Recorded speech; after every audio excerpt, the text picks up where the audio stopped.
सेना, काँग्रेस, राष्ट्रवादी, स्वतः वंचित सुद्धा महाविकास आघाडीचा घटक आहे.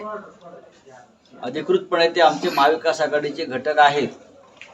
आम्ही एकत्र चर्चा करतो, आम्ही एकत्र निर्णय घेतो. 2 दिवसापूर्वी स्वतः बाळासाहेब आंबेडकर हे बैठकीस उपस्थित होते. आता एका दुसऱ्या जागेवरून काही चर्चा होत असतात. आता आम्ही काही पथ्य पाळतो बाहेर न बोलण्याची. आतमध्ये काय घडलंय ते बाहेर न बोलण्याची पथ्य आम्ही पाळतो. ही लोकशाही आहे. आम्ही ठरतो की बाबा हे आपल्याला बाहेर सांगायचं नाही, आपण चर्चा करू.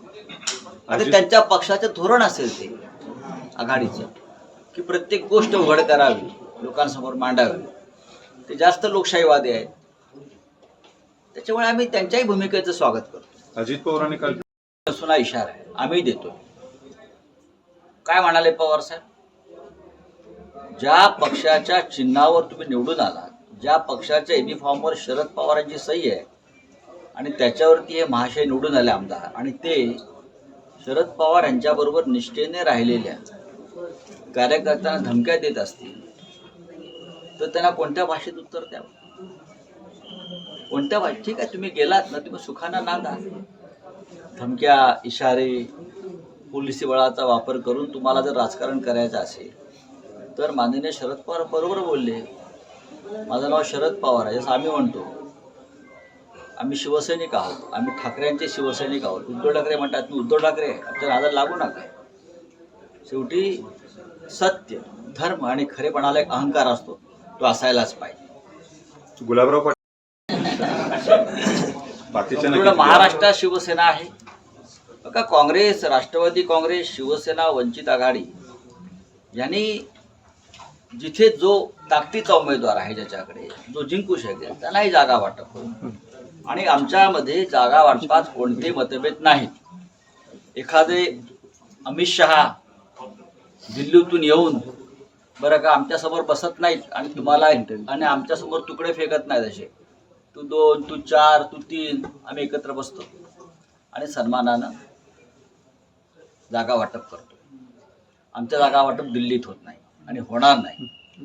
महाराष्ट्रावरती अन्याय करणारा एखादा अमित शहा इथे येऊन आमचं दादागिरी करू शकत नाही.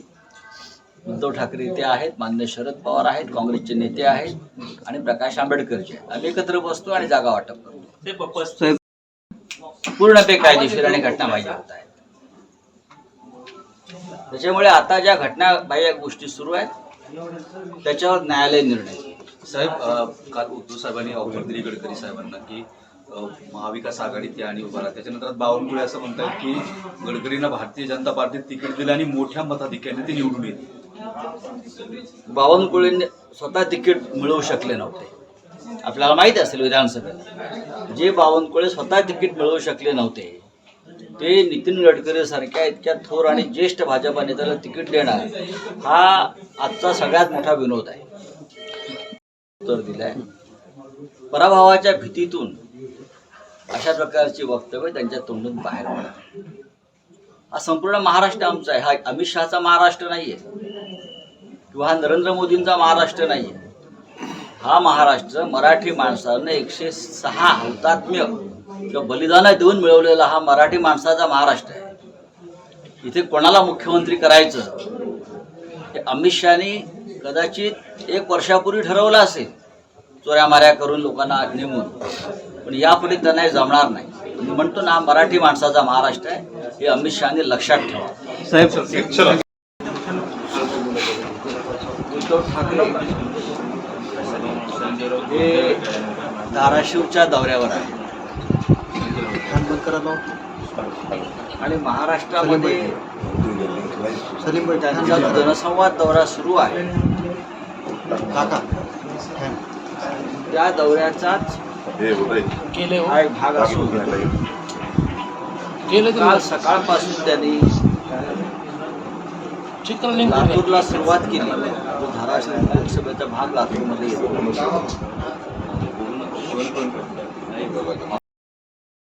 हा त्यांचा प्रश्न आहे, बरोबर आहे. आणि उरलेल्या ज्या 150 जागा आहेत त्या अजित पवार आणि एकनाथ शिंदे यांनी वाटून घ्या. इतके मोठे पक्ष आहेत ते 2, बापरे. या देशामध्ये असे पक्षच निर्माण झाले नाही. साहेब सुधीर मुनगंटीवार म्हणतायत की उद्धव ठाकरे अमित शहा असं म्हणाले होते की उद्धव ठाकरे आणि यांना आदित्य ठाकरे मुख्यमंत्री करायचे, शरद पवारांना सुप्रिया सुळे करायचे. त्यालाच कुठेतरी काल उद्धव साहेबांनी भाषणात उमरग्याच्या दिलं ना बोलताना उत्तर काल. शीर्ष नेत्यांनाच माहित नाही की राष्ट्रवादी काँग्रेस पक्ष शरद पवारांच्या नेतृत्वाखालचाच पक्ष आम्ही मानतो. तशी शिवसेना उद्धव ठाकरे यांच्या नेतृत्वाखालची आहे. अजित पवार कधी गेले महाराष्ट्राबाहेर? त्यांना विचारायचं. नागालँड, अरुणाचल प्रदेश, मेघालय या राज्यात ते कधी जाऊन त्यांनी राजकारण केलंय का? आता त्यांच्यावरती लादलाय भारतीय जनता पक्षानं म्हणून ते करतायत. साहेब काल शरद पवार साहेबांनी जो आहे हे बनावट लोक, चोर आणि लफंगे आहेत. त्याच्यामुळे यांच्याशी जसं पोलीस चोराशी वागतो तसंच भारतीय जनता पक्ष या चोरांशी वागणार आहे. वंचित बहुजन आघाडीचा अद्यापपर्यंत निर्णय झालेला नाही. या सगळ्यांनी असत्याची बाजू घेतलेली आहे. या सगळ्यांनी बाळासाहेब ठाकरेंच्या शिवसेनेच्या पाठीत खंजीर खुपसलेलं आहे. त्यांचं मन त्याला खात आहे आणि म्हणून ते अशी भाषा करत आहे. साहेब शिवसेनेच्या वाटेला जागा किती येतील, काय कसा फॉर्म्युला वाटायला गळा कापतं केसानं, नेमकं कशी स्ट्रॅटेजी काय आहे भाजपची गळा कापण्याची? आता त्यांचा गळा कापताय ते त्यांच्या गळ्यावरती आम्ही कशाला गळा काढू? सर, नाही, भाजप- कदमांच्या मुलाची काल प्रदूषण मंडळाच्या पदभरणी झाली. नियम असा आहे की 25 वर्ष आमची लढाई उत्तम चाललेली आहे. ही लढाई न्यायालयात आणि जनतेच्या न्यायालयात अशा दोन्ही ठिकाणी उद्धव ठाकरे ही लढाई लढत आहेत आणि विजय आमचा. बोला.